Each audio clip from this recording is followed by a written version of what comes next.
Hi, everyone, and welcome back to the show. I hope everything is going well for you so far this year, now that we are a couple weeks in.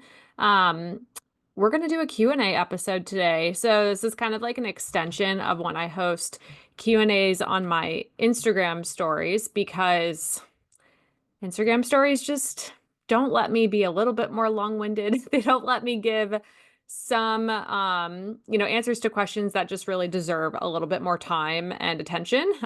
So I bring them here on the podcast, whether they are questions from my Instagram Q&As, just from talking to listeners or followers, questions that I'm getting from clients, family, friends, people submitting them for the podcast specifically, and everything in between. So we're going to do three questions today that I kind of picked because I thought they were kind of relevant to maybe where some of you are at in your training, if you're training for races, and also just the time of year that we're in, which is winter. The time of recording this, it is January. So again, trying to get a little bit ahead over here. But I did want to give a postpartum running update. A lot of you guys have just liked these so much, so I don't know how long I'm going to continue them.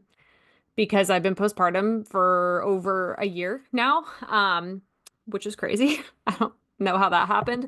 You're postpartum forever once you've had a kid or been pregnant, but yeah, I don't know. I can keep giving just running updates, training updates, maybe in general, and stop calling them postpartum training updates, even though that's technically true no matter what. So, I'm training for the Boston Marathon. I bought the jacket. It's kind of like go time.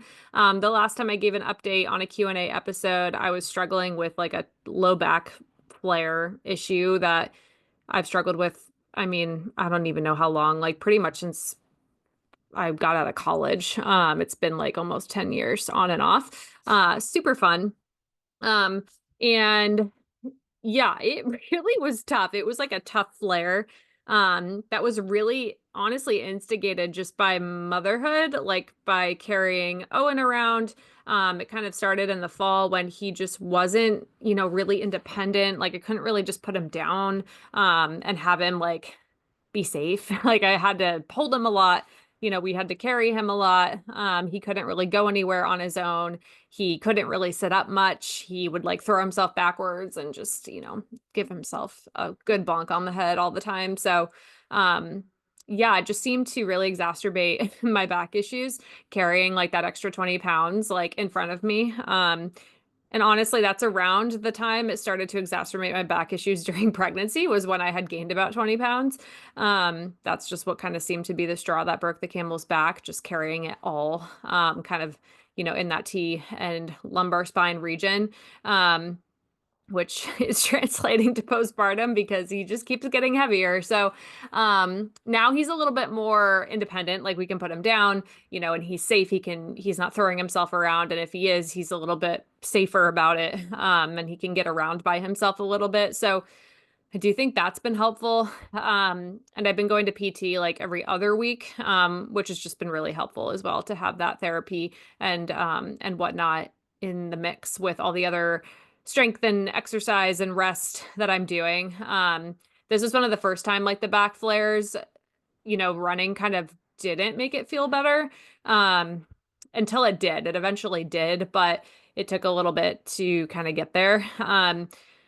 So now we're kind of back where, okay, movement seems to be making it better again. So I don't have quite as much anxiety around going and doing my training. But yeah, I couldn't do speed work for a couple months. That was a bummer, but I was able to maintain my volume pretty good. I did make the decision to kind of take a little bit off of my mileage in December just to kind of, again, I knew my goal was to train for a marathon. So I was like, if we're not going to reduce mileage now, like when are we going to do it? Maybe this will help me feel a little bit better and a little bit fresher going into training.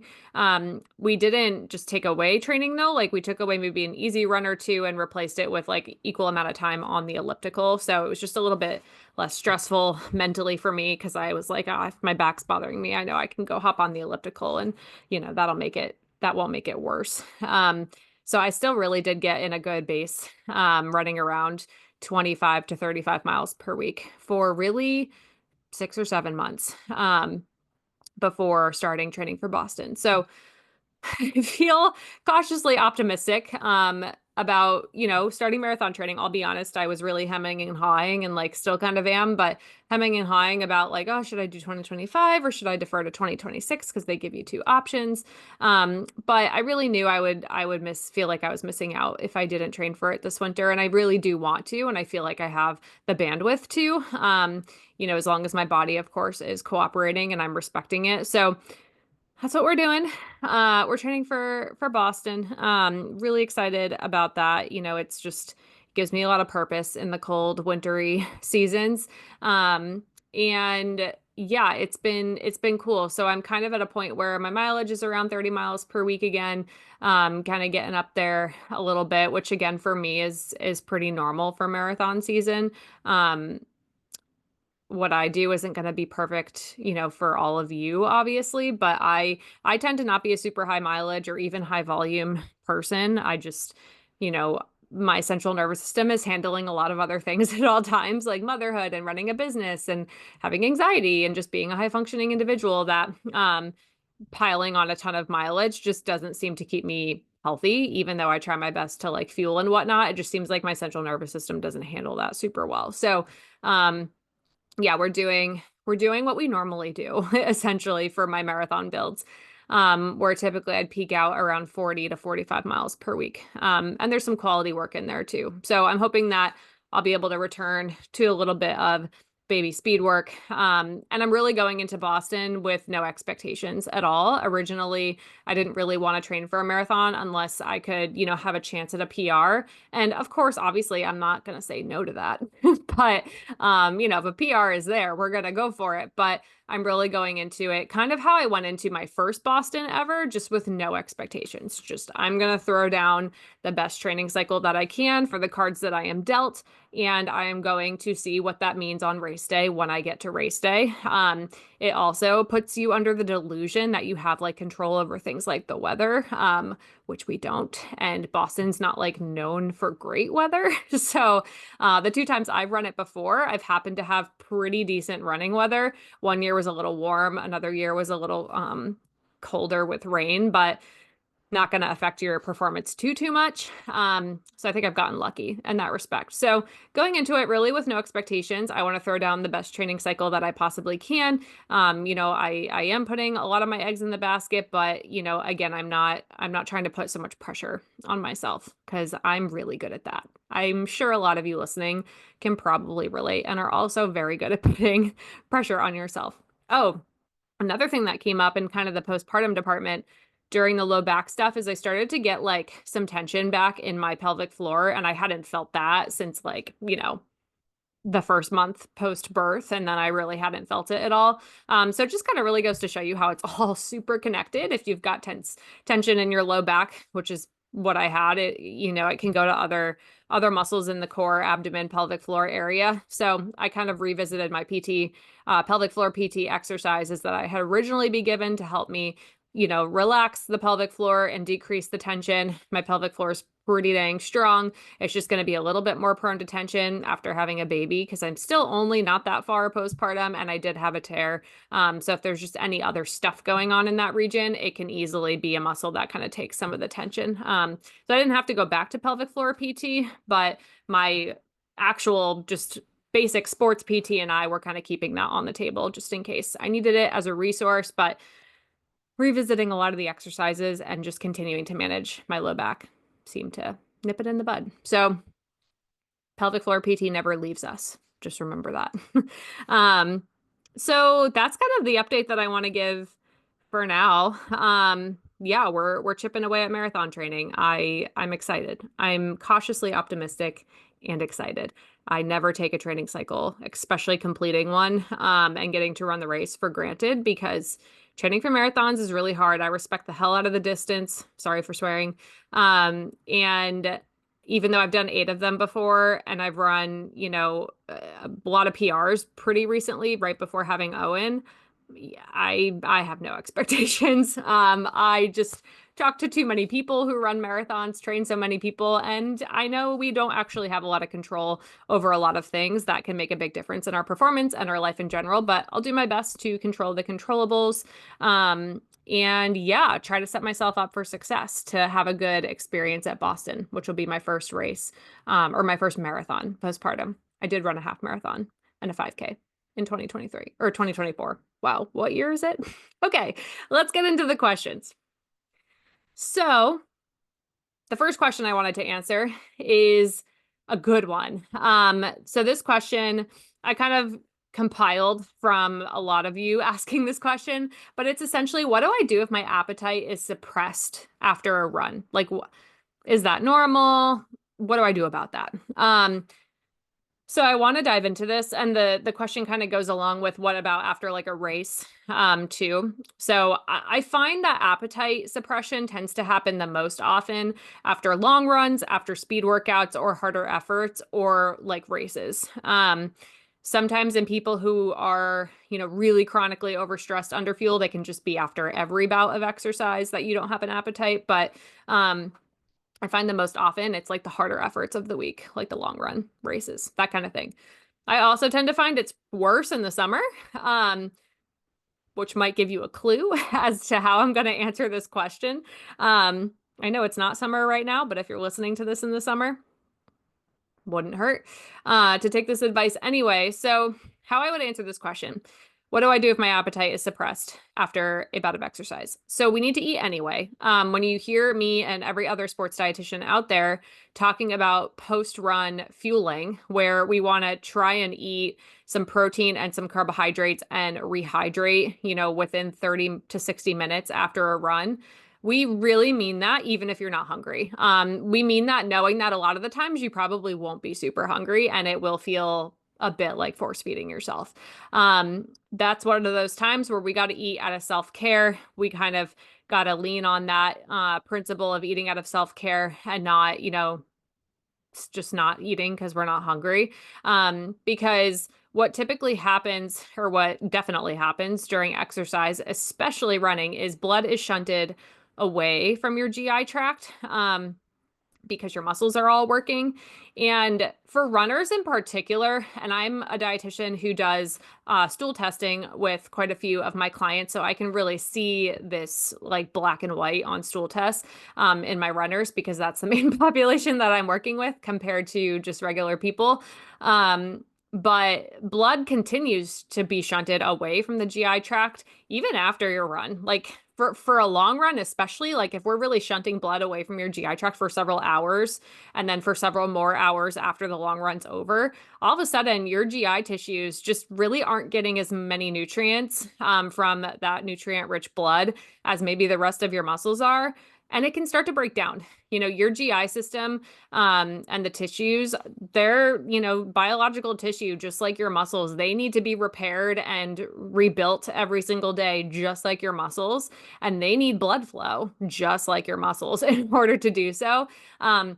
So in runners, we do see like an increased incidence of intestinal permeability, which you'll hear the term leaky gut thrown around a lot on the internet. It's not really like a real thing. But intestinal permeability, which is basically what that's alluding to, absolutely is a real thing.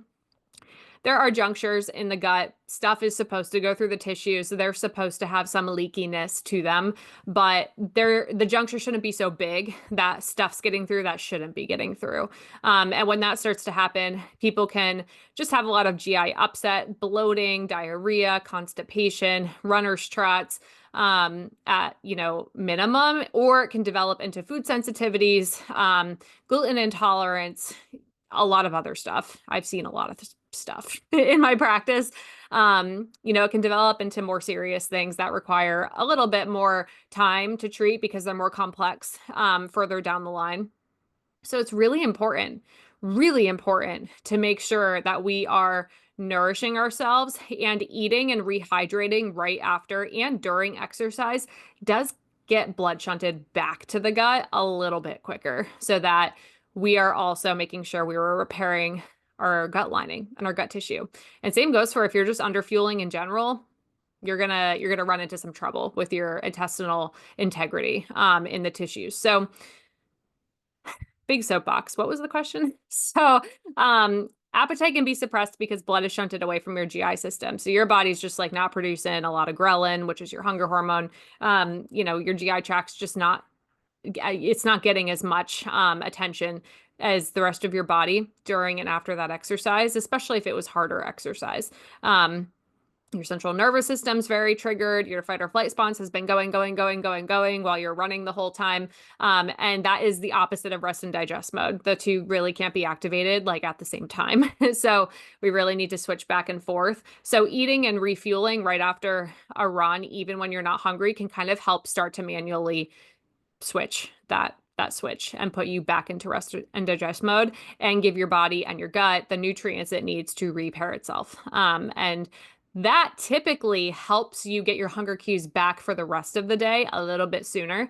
My people who just ignore eating because they're not hungry after a run typically are less hungry later in the day. They feel kind of sick, lethargic, like they have the flu.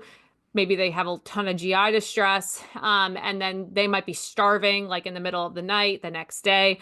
Or if this is chronic, you just aren't hungry at all ever, and that's not good. So that's kind of like why that happens. Hydration status has a lot to do with it too. If you are someone who isn't getting enough electrolytes or fluids while you're running, or after, that's another thing that can trigger like nausea, even like more of a decreased appetite, and again, just delay the healing and recovery process. So this is one reason why we really emphasize fueling properly during runs, even if it's an easy run, even if it's a long run, but it's just an easy effort. We want to train the gut, one, to take fuel under these circumstances when there's not as much blood going to it. And we want to kind of help give your body what it needs so that it is not quite as depleted when you're done, so that your appetite's not as bad and you can have a little bit of an easier time recovering and refueling and rehydrating. Because fueling before and during your run also helps with the recovery process. I know we don't think of it that way. We're like, oh, this is what helps me with performance, and post-run refueling is what helps me with recovery, which is true. But what you have before and during your run and your energy availability status at that time also absolutely impacts your recovery. So really important to fuel. If you are someone who, is like, okay, I hear you, I got to refuel, but I'm so nauseous or I'm so this, I just have no appetite. It's really hard for me. This is where I work with clients to really individualize it to them and help make it as easy and convenient for you as possible to do so. And this can look as simple as like a smoothie. I find liquids tend to work really well because you can rehydrate while you're refueling. Two birds, one stone. And typically it's easier to kind of sip something than to like chew for my clients, and it can just help you get it down more quickly within that first like 30-minute window, even less if you can. And electrolyte should be a part of that too. So even in like hotter summer months, I've had clients do like chocolate milk and like a Gatorade or like a Scratch, like an electrolyte drink. And that's like their refuel process. Like there's some carbs in the sports drink, there's some sodium in the sports drink, there's some sodium, electrolytes, protein, and carbs in the chocolate milk. Boom, done. Or, I've had people do smoothies that have like Greek yogurt or protein powder in the mix. I myself am a huge fan of like a protein supplement mixed with, I like cow's milk because it's just a huge nutrition bang for your buck. Don't mix protein powder with water, guys. Like to cut calories, don't do that. Mix it with milk or a milk alternative that still has calcium and vitamin D in it. And if it has carbs and protein like milk does, and soy milk and Ripple, then that's great. Soapbox for that. But I'm a big fan of that. And then I'll typically take a shower and have like an actual meal after. And I find that one, it helps me just feel a little bit better. And like I actually do want to eat something after the shower. And it also, of course, helps kickstart the recovery process and make getting that much protein in a little bit less overwhelming. I have found too, in my experience, learning how to fuel my body properly, that the more I practice this, the easier it gets. And also I had such bad GI issues when I first started running. Like a lot of people will tell me their poop stories, or they'll feel embarrassed. I've had all the same experiences. So that's part of like why I do this for a living, because I want to help people not have to go poop in the woods, not have raging diarrhea for a week after their race, not throw up during their runs. What else has happened to me? I mean, everything, you name it, it's probably happened to me. So, I rarely have GI issues on the run now. I'm always pretty much down to eat right after a run, and that is because I fuel myself properly before, during, and also force feed myself after, and it helps so much.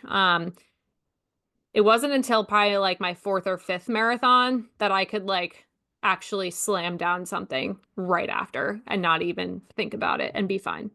And I could not dream of doing that in the first several marathons. Um, so hopefully that answers that question. So the answer is basically eat anyway, fuel during, hydrate properly, and it'll probably be a little bit better. And if you need a more individualized support, obviously, please reach out.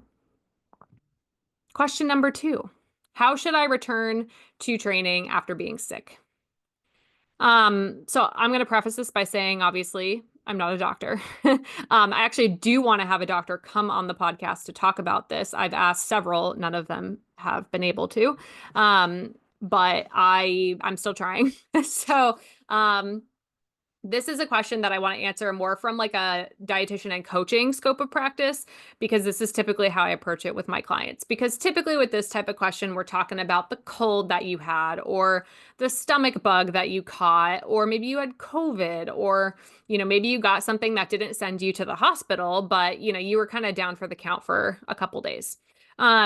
So how I approach this as a coach, I do use the ACSM guidelines for COVID specifically that had come out during like the first couple of variants in like 2020, 2021. I'll have to check and see if there's any updates on that, but I don't think there are. But basically the guidelines were to essentially wait like a week until you were fever symptom free, if you had a fever or symptoms from COVID, and then return at like 25 to 50% of your typical capacity. And if that went okay for a week, then up it to 50 to 75% of your typical capacity. And if that went okay, then up it to 75 to 100% of your typical capacity. And how I tweaked that for my clients was, if you felt like absolute garbage running, then we turned the first weeks into like walking, and upped the heart rate from there, because I found anecdotally that people with COVID, especially, just tended to find that their heart rates would get really high, and they felt like they were, hot garbage when they were trying to run. They're like, my easy pace, it feels like I just sprinted like a marathon. And if that's the case, like that's not good. We don't want to push that. That's how you end up with like lingering stuff from COVID, which I've also seen a lot in practice. So, turn it into a walk, then maybe a run walk, then maybe back to your typical running. So you're always going to do a little bit better with like COVID, flu, stuff that's like you're still not feeling good on the run, even though you haven't had a fever in a week. You're going to do good being super cautious with that. With like the common cold, that type of stuff. I had norovirus in 2022 or 2023 during marathon training. That was not fun. Projectile vomiting in line at the airport to get on your plane, not fun. But how I approach those situations is typically, what type of sickness was it? Were you just kind of like, I don't feel that great, but like I can function, and movement actually feels pretty okay if it's gentle, or are you like, I can't be vertical, I'm on the couch and I want to die? We're kind of approaching it like from that type of situation. What type of sickness was it? Did it affect your whole body? Did you have a fever? And with those types of things, I typically say, the first day that you feel pretty good, take it super easy. Like, whoa, buddy, hold yourself back. Maybe go for a short walk and see how you do. And if you feel even better the next day, then maybe we can up the exercise a little bit from there. Maybe it's an easy run, easy walk run. And this is, again, ignoring if you have a speed workout on the training schedule. We're not making up speed workouts. We're not popping mileage on top of mileage to make up mileage. No, we are resting. It will be okay, I promise. And you will do better by being cautious rather than shooting yourself in the foot and trying to make up a speed workout because you missed it and then getting injured, or getting more sick. So pretty cautious with that. If you were down for the count for like more than a week or two, that really needs to be approached on a more individualized basis because I need to understand how sick you were. Like, were you taking antibiotics? Like, what was happening that you absolutely couldn't do anything for several weeks? Because then we might need to like adjust your training plan a little bit and just make sure that we're returning you to exercise in a strategic way that's not going to end you up with like an overuse injury or feeling more run down. But if you miss like a week or under, and you're feeling pretty okay, you know, for the most part, we can probably approach it on that basis of, you know, first day you feel good, take it super easy. Second day, if you feel just as good or better, maybe you do, you know, something like that's 30 minutes, cross training, walk, you know, running, super easy. And if that feels good, then we can kind of maybe pick up where we left off on our training plan. And if you're like, well, should I just jump ahead a week, even though I missed a speed workout and a long run? That's also going to be on a case by case basis. For my clients, I typically, you know, try to get them started training for something far out enough where we have some flexibility, where if we miss a week, it's like no big deal. We can just repeat that week once we come back. But if you're feeling a bit more crunched, I would say, you know, maybe go back to what you missed and start there. And it might mean that, yeah, you miss a peak week of training, but that's okay. Again, it's better that you're healthy and not injured. Missing a week of training does not mean your goals are like out the window. It just depends on why you missed the week of training. So not a super black and white answer, but hopefully that kind of helps. And the biggest thing I want to reiterate here is if you're sick, a lot of my clients want to like cancel their appointments or just be like, Holly, I just can't, you know, it's not worth talking to you right now because I'm sick. And I do truly get that. I get where they're coming from. They're sick, they're tired, they're busy, they're trying to just function and keep life together, and they don't think nutrition's important. However, nutrition can be so, so, so important to help you not be sick anymore. And to help you come back to your training fueled. Because what happens a lot when we're sick, kind of related to the first question, we lose our appetite. And a lot of people who lose their appetite when they're sick do not eat enough. You know, they're not force feeding themselves. I know some people with a history of dieting, disordered eating disorders might even be like, ooh, yay, I'm not eating enough. That means I'm going to lose weight. No, no, we don't want to think that way when we're sick, because if you're returning to exercise after a week of your body being sick and fighting an infection and using its resources to do that, and you're also returning to exercise after a week of being underfueled, yikes, that's a lot bigger of a hole to dig yourself out of than just returning after being sick. We have research to show that even a couple days of poor carbohydrate intake can impact your ferritin status. It can impact your performance. In female athletes specifically, we have research. So we don't just want to like take that lightly. Do your best to eat and to fuel when you are sick. Maybe you're relying on more simple foods like breakfasty type foods, things that are easier for you to digest, things that sound good, smoothies, liquids, soups, you know, eggs, toast, rice, chicken, those types of things. If you're pregnant too, that means you if you're super nauseous all the time. And if you are, you know, so sick that you're throwing up, you had the stomach bug, you know, you had the flu, whatever it was, then again, it might take a little bit longer for you to return to training comfortably just because we're trying to replete you too. Electrolytes are huge when we're sick, especially if there is any throwing up. When I had norovirus, I was so sick. I hadn't thrown up that much like ever in my life, probably since like high school and being sick in high school. And it took me a long time actually to get my electrolytes normal on blood work. Like I always tell myself, I'm like, I think I was like one day of sickness away from like probably should have went and gotten an IV, IV fluid. So again, if you're throwing up for like multiple days, go get an IV, like go get IV fluids. It's going to help you feel better. It's going to help your body fight back a little bit harder. But in the meantime, electrolytes, electrolytes, electrolytes, electrolytes. I was having like 3,000 extra milligrams of sodium per day when I was sick and after. and it still wasn't enough. So, just make sure you're staying really well hydrated, and don't forget that electrolytes are a huge part of that, especially sodium and potassium when you're sick. So, feel better if you're listening to this because you're sick and you wanted my feedback, my advice. Don't ignore nutrition. Make sure you're fueling. Make sure that if you didn't fuel super great when you're returning to your training, you're not as hard on yourself, because remember, you're not just recovering from being sick, you're recovering from being underfueled for a week. Imagine if you just underfueled for a week, half capacity, and it wasn't because you were sick. You wouldn't feel super good doing your training. So again, have some grace. Know that your goals aren't necessarily out the window. And if you do need medical support, please go get it. And I will put my 2 cents in here as well. Again, I'm not a doctor, but there are certain antibiotics that do have an increased risk for tendon ruptures. Typically, ciprofloxacin is one of them that's most commonly used. So do make sure, if you are going on antibiotics for whatever reason with your doctor, you do mention you're a runner, because typically they'll say, oh, I'm not going to put you on this one then, because that, might really mess up your tendons. I'll put you on a different one if they can instead, because if we are on like ciprofloxacin, antibiotics that have an increased risk of tendon rupture, that's not the only one. Again, talk to your doctor about this to get individualized advice, not from a podcast. But if you are on one of those, I shut it down from my clients and do not have them run at all, because it is not worth rupturing your Achilles. So that's that. Feel better soon. Third question.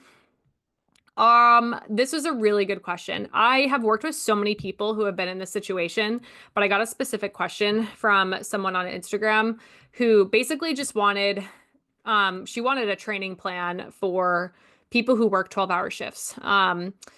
Basically, I'm going to give some tips for people who work 12-hour shifts. This is typically healthcare workers. I work with a ton of veterinarians who have this schedule too. It could be military. It could be a lot of different people who work 12-hour shifts, especially if you're in the situation where you work like 3 or 4 12-hour shifts per week. If you're working 6 12-hour shifts per week, this probably doesn't apply to you. Instead, I'm going to say you need rest, you need individualized support, because that's a lot of stress on your body. But for those of you who work maybe like 3 or 4 12s, I used to do that. When I was a dietitian, I think I worked 3 11s and 2 4s, something like that. It was a weird schedule, but I relate to this. So I'm going to do a different podcast episode on night shift work, because I know sometimes these things overlap quite a bit. And I have a whole bunch more to say on that. So you'll have to stay tuned for that one, or seek individualized support if that's you. But if you're someone who works 12-hour shifts, my biggest tips for training someone who works 12-hour shifts is to really make sure that we are working around your work schedule.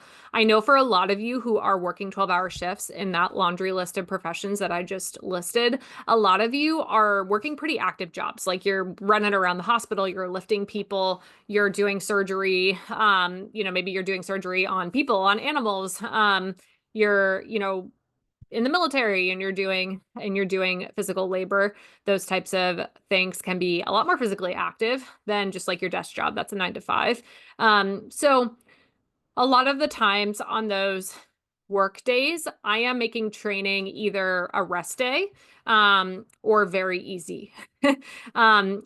My shift workers they all have different preferences. I have some people who are like, I want my work days to be my workout days. And then on my days, I want to have one day totally off from exercise, from work, from everything.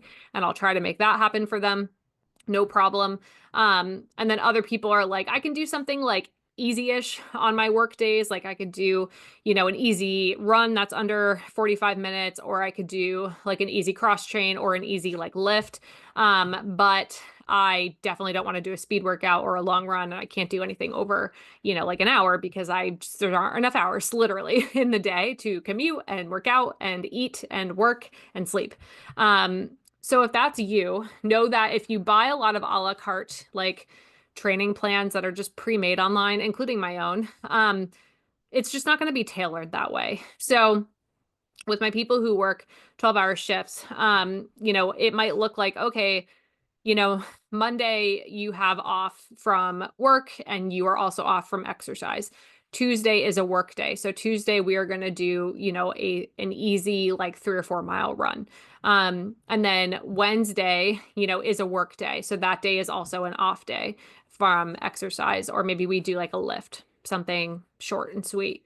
Thursday, you have off from work, but Thursday we're going to do a speed workout because, you have more time to put into that, recover from it, actually get it done. And then Friday, maybe is another work day. So maybe we're doing an off day again. It's a rest day, or we're doing like another 4 or 5 mile easy run or a cross training session. And then the weekend, or if there is like 2 days in a row that you have off, maybe we're doing a long run and then like another mid-level run, like 6, 7 miles, something like that. So it really is going to be individualized based on the person's goals and what they're training for and their experience level and if they're really physically active at work. But know that my biggest tips from a training perspective on your work days are to prioritize sleep and nutrition. I find that those things are the easiest for people to fall behind on, especially when they work long days, because you're running around like a lunatic at work and then you miss meals, you miss snacks. And if you're layering training on top of that, it's just not going to work long term. You're going to break, or you're going to end up with functional issues and end up, quote unquote, in my office, even though I have a virtual office. So really capitalize on your days off. Maybe do more training that's harder on those days, and know that if your training is a little bit different looking than what a typical like Hal Higdon training plan looks like, that is okay. There is more than one way to reach a goal. From a nutrition perspective, working 12-hour shifts, I highly recommend having a plan and prepping or including takeout into your plan. So for those days, typically your breakfast type of meal, and again, I'll have different feedback for like the night shift episode later. But for your breakfast meal, that needs to be something that is straightforward, easy to put together. You're eating it before you end up at work. That's a big mistake I see for a lot of people working 12-hour shifts, is they'll try to eat all of their meals at work when they actually don't really have a lot of time to eat at work at all. So we need to capitalize on your you time to eat food. And then we need to probably prep at least 2 meals and at least 3 snacks to take to work. That's 12 hours. That's a long time. You are an athlete. You have high energy needs. And you are likely an athlete who has an intense job that requires more energy. So 2 meals and 3 snacks. That's something you're going to either need to bring to work with you every day, or some people have setups where they can keep stuff at work. One of my biggest tips for people who are at work a lot, and work is not your house, like it is for me, is if you find yourself spending a lot of time at work, like maybe more time than you're actually at home, then you should probably keep a lot of your food at work because you're there more. You're not home. You should go grocery shopping and bring the groceries to work, or bring the meals prepped to work so that you don't have to think about that during the week. And that's something where liquid calories can be really, really helpful if you don't have time to do a lot of chewing. Drinkable yogurts are really helpful, protein shakes, carbohydrate-rich drinks, juices, smoothies, that type of thing can be really helpful. Really nutrient and calorie-dense options are key for work. I work with a ton of physicians, nurse practitioners, physician's assistants, nurses, like I said, veterinarians, surgeons. I work with a ton of healthcare workers in particular who just don't have time to chew and sit down and eat a meal for 30 minutes. It just like doesn't happen. So you're really going to have to make sure you have a lot of calorie dense options that you have with you at work. And you're going to either need to store them at work if you can. I know that's not always possible, or you're going to need to make sure that you have a plan and you're bringing enough food with you every day. Because the biggest issue I see and pattern I see in these people is people who have these jobs is underfueling, like nutrient deficiencies, stress fractures because of underfueling, anemia, ferritin issues like iron, insufficiency without anemia, low vitamin D. I see a lot of underfueling in healthcare workers. And it's because you have an intense job. You have a schedule that it's not simpatico with wellness. Shocker. I know the medical system is not simpatico with wellness for its own employees. It's a huge problem. Physician burnout, huge problem. And you're doing intense work at work and, sometimes you're a type A person too who just doesn't think about food. That's the biggest pattern that I see in my healthcare workers and people who tend to work like those longer shifts. So hopefully that 2 cent, elevator speech explanation on a podcast helped give you some ideas, so that you can bring some things to work with you. You can plan ahead. You can plan to have takeout on those days. Make sure you have some options that make you feel your best. And if you've planned to do that, then it should be more efficient instead of you going, gee, what am I going to do today? I don't know. And then you've wasted time just having that conversation with yourself. So plan ahead for your work days. Bring at least 2 meals and 3 snacks with you. Keep as much at work as you can. Lean on calorie dense options like liquids. Also stay hydrated. A really big issue I was seeing during COVID with healthcare providers was UTIs because they were so dehydrated. Teachers too, because they had masks on and had to go to like the 3rd floor of the hospital and drink in a corner and like couldn't just crazy times. But we appreciate you. And hopefully this was helpful. But this is getting a little long, so this is going to conclude the Q&A episode. If you have a question you want me to answer on the podcast, feel free to send me an email, hsamuel@hollyfieldnutrition.com. Send me a DM on Instagram. And if you are looking for support, I will leave a link to work with us in the show notes. But until next time, happy running.